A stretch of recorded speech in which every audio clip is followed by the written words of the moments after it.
aside from money, what else can I gain into network marketing?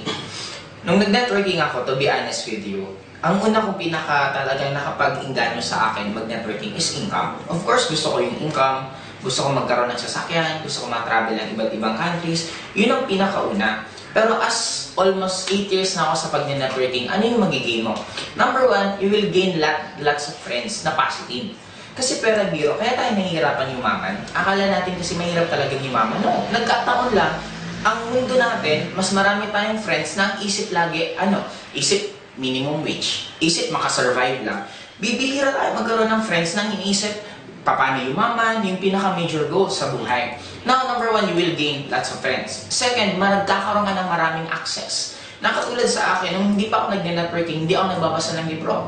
Pero because of networking, since maraming tao na nagsasabi sa akin na pag ito, binasa mo tong librong to, magiging successful kapag ito, mas marami ngayon ako natututunan. Maliban sa magiging ka ng maraming friends, second, magiging positive ka tao. Magiging self-motivated ka, magiging hindi ka mismo pabigat sa government. Kasi actually, ang government para sa akin, yun yung naging scapegoat ng maraming mahihirap. Pag mahirap sila, sisisi nila government. Pero, in every country, may government. In every country, may mahirap, may mayaman. Ibig sabihin, hindi sa government ang problema. Ang nagiging problema nasa sa atin.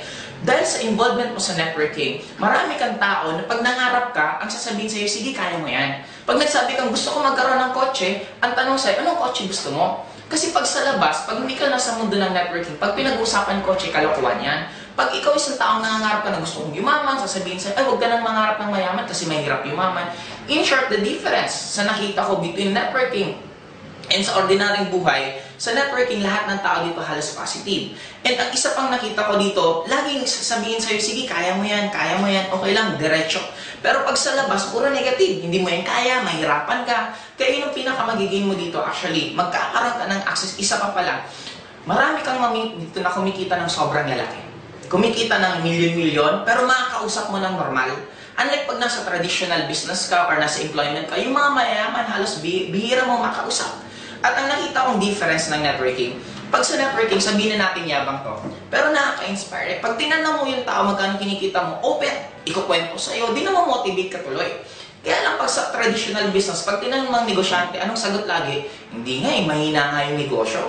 Araw-araw, buwan-buwan, taon-taon, lagi na lang mahina, pero hindi niya ginigib up yung negosyo niya. Actually, kumikita yon. Kaya lang, ayaw niya lang aminin kasi nga, sa traditional business, pag ininganyo mo yung tao na magtayo din ng negosyo mo, magiging kompetensya mo. Pero sa networking, no, pag ang tao ininganyo mo, tinuruan mo ma-inspire, lalong magbo-boom at magbo-boom ang career mo. Kaya ang difference ng networking, simple lang. Sa lahat ng field networking, tuturuan ka paano mangarap ng malaki at mai-inspire ka lalo at magiging optimistic ang tao. Yun ang pinaka para sa akin naging valuable, maliban lang sa pera, yung nagkaroon ka ng access na maraming circle of friends na puro kayo positive.